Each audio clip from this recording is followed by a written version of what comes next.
Charles Miles Manson fue un criminal y músico amateur estadounidense, conocido por liderar lo que se conoció como la familia Manson, un grupo de seguidores del mismo Manson que surgió en el desierto de California a finales de la década de los años 60. El 9 de agosto de 1969, Charles Manson y su familia asesinaron a 5 personas, entre ellas Sharon Tate, la esposa del director Roman Polanski, que estaba embarazada de 8 meses, y al día siguiente mataron a otras 2 personas. A finales de la década de los años 60, la costa oeste de los Estados Unidos estaba viviendo una revolución, el movimiento hippie. Tras décadas bajo la oscuridad de los totalitarismos, la pesadilla de la Segunda Guerra Mundial, la Guerra de Vietnam, entre otras cosas, la humanidad parecía estar preparada para plantarse y decir basta. Los movimientos sociales, pacifistas y feministas comenzaron a florecer en la población de Occidente. El nacimiento de esta nueva contracultura se celebró en San Francisco durante julio y agosto de 1967, en lo que se llamó el Verano del Amor. Solo 2 años después, irónicamente, en el contexto del movimiento por la fraternidad y los derechos humanos, tendría lugar uno de los asesinatos múltiples más recordados, que impactaría profundamente en la sociedad americana. Pero en este video no hablaremos acerca de los crímenes planeados maquiavélicamente por Charles Manson, sino cómo surgió desde el comienzo de su vida, y el proceso de socialización que culminó en uno de los asesinos más peligrosos y famosos de toda la historia. Así que sin perder más tiempo, ni hacer más preámbulo, comencemos. Nació el 12 de noviembre de 1934 en Cincinnati, Ohio, Estados Unidos, hijo de una joven soltera de 16 años de nombre Caitlin Maddox. Su nombre completo es Charles Miles Maddox. Tiempo después de su nacimiento, su madre, que estuvo brevemente casada con un obrero llamado William Manson, le puso este apellido. Su padre biológico parece haber sido un coronel llamado Walker Scott, contra quien Caitlin Maddox interpuso una demanda de paternidad que dio lugar a un juicio acordado en 1937. Posiblemente, Charles Manson nunca conoció a su padre biológico.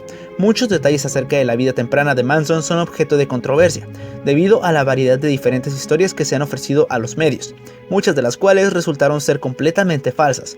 La madre de Manson era supuestamente alcohólica. Según Manson, una vez su madre lo vendió por una jarra de cerveza a una camarera sin hijos, para que luego su tío recuperara al niño algunos días más tarde. Cuando la madre de Manson y su hermano fueron condenados a 5 años de cárcel por robar en una estación de servicio en 1939 en Charleston, Virginia Occidental, Manson se fue a la casa de sus tíos en McMeshan, Virginia Occidental. En 1947, Caitlin Maddox trató de llevar a Manson a un orfanato, pero no pudo porque no había plazas. El tribunal puso a Manson en Givaudan School for Boys, en Terre Haute, Indiana, una escuela para niños sin hogar. Después de 10 meses, Manson se fugó para volver al hogar materno, pero su madre lo rechazó, por lo que esto pudo desencadenar aún más traumas en la edad temprana de Charles. No hubo una relación estrecha entre la figura materna, solo hubo figuras de autoridad inestables que culminaron en una traumática infancia llena de fracasos y problemas socioafectivos, ya que el rechazo continuo lo acompañó en sus primeros años de vida. Una demostración del resultado negativo de la infancia de Manson se reflejó a la edad de 13 años. En 1947 atacó una tienda de alimentación en forma de robo. Después de este incidente, Manson fue encerrado en un reformatorio del que escapó 4 días después junto a otro muchacho. En el camino, Manson y su amigo cometieron otros 2 delitos a mano armada. Su falta de empatía lo comenzaba a acercar más y más a actos delictivos, aumentando la construcción psicológica de un hombre inestable y peligroso para la misma sociedad. En 1951, tras una serie de arrestos y fugas, Charles Manson fue enviado a prisión por conducir un vehículo robado. A finales de 1952 ya había 8 cargos contra él. Fue transferido a otra prisión y liberado en 1954 por buen comportamiento. Al momento de recapitular las primeras 2 décadas de vida de este individuo, podemos captar que los comportamientos adquiridos y practicados se fueron reiterando, desenvolviendo una gama de personalidades ilícitas que solo podían culminar en algo más inestable. La actitud de Manson contra la ley es provocadora. Nunca hubo un respeto por el orden. Hubo un resentimiento y un sentimiento de anarquía muy sumergido desde los primeros años de su vida, en contra de la misma sociedad, a quien él culpaba por ser inmensamente responsable por sus condiciones de no poder avanzar, ya que al no tener jefes de familia ni una institución que le haya servido para adquirir un sentido de pertenencia, no era capaz de adquirir una actitud recíproca en la que su vida se sistematizara y funcionara. Evidencia de esto mismo son todas las ocasiones en su juventud en las que entraba y salía constantemente de prisión, o en su primer matrimonio fallido. En 1954, con 19 años de edad, Manson se casó con Rosalie Jane Willis, una enfermera de 17 años.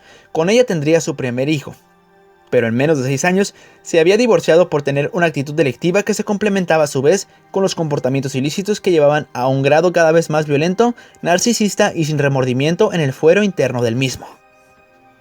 Pero ¿en qué momento la socialización de Manson comenzó a afectarlo?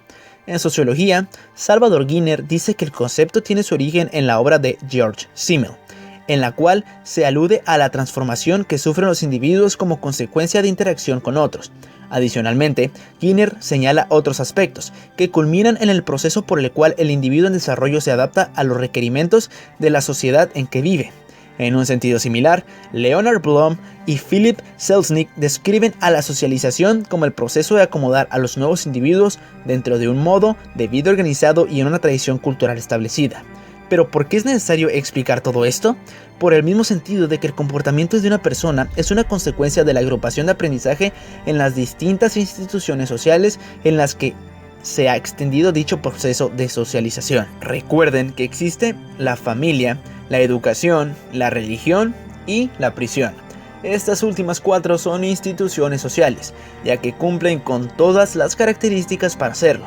Ahora, retomando el tema sin desenvolver tanto al mismo, Manson no obtuvo los valores fundamentales en la educación familiar para poder completar de la manera más adecuada el mismo proceso de socialización. Aquí es donde entra el cuestionamiento. ¿Un psicópata nace o se hace? No estamos aquí para debatir esa cuestión. Solo me interesa plasmar el origen de uno de los asesinos más emblemáticos de toda la historia en años más recientes. Volviendo a la narrativa lineal de los primeros años de Manson, volvió a ser arrestado más tarde por robo de vehículos. En 1958 quedó en libertad provisional, pero fue arrestado nuevamente en 1961 por falsificación de cheques. Poco tiempo después, ya divorciado de su primera mujer, se casó con la prostituta Candy Leona Stevens. De ese matrimonio nació Charles Luther Manson, su segundo hijo conocido. Manson había pasado la mayor parte de su vida adulta en prisión, principalmente por robo de vehículos y fraude, aunque también fue acusado de proxenetismo. Por aquella época y nuevamente en la cárcel comenzó su formación esotérica y su interés por la filosofía oriental. Después de esa época se formaría la familia Manson, pero eso lo exploraremos en otro análisis. En síntesis, durante su infancia y adolescencia ya cometió multitud de delitos, atraco a mano armada, robo de coches o incluso proxenetismo, como ya mencioné. Fue en la cárcel donde comenzó su particular teoría religiosa del apocalipsis, conceptos de filosofía oriental, esoterismo, citas de la Biblia, drogas y canciones de los Beatles que nutrirían su profecía sobre una guerra civil entre negros y blancos. Manson se trasladó a San Francisco tras ser liberado en 1967 y reunió a un grupo de seguidores que cometieron un crimen que hasta la fecha sigue estremeciendo a todo el público en general.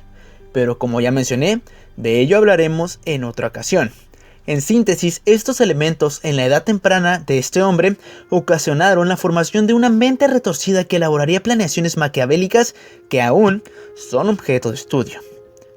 Esto ha sido todo por esta ocasión.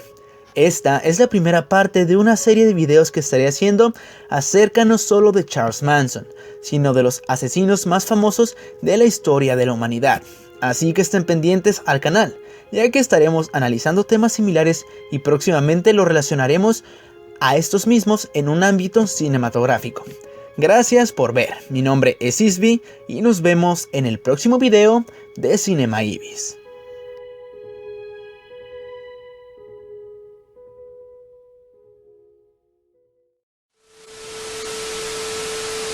Who you are.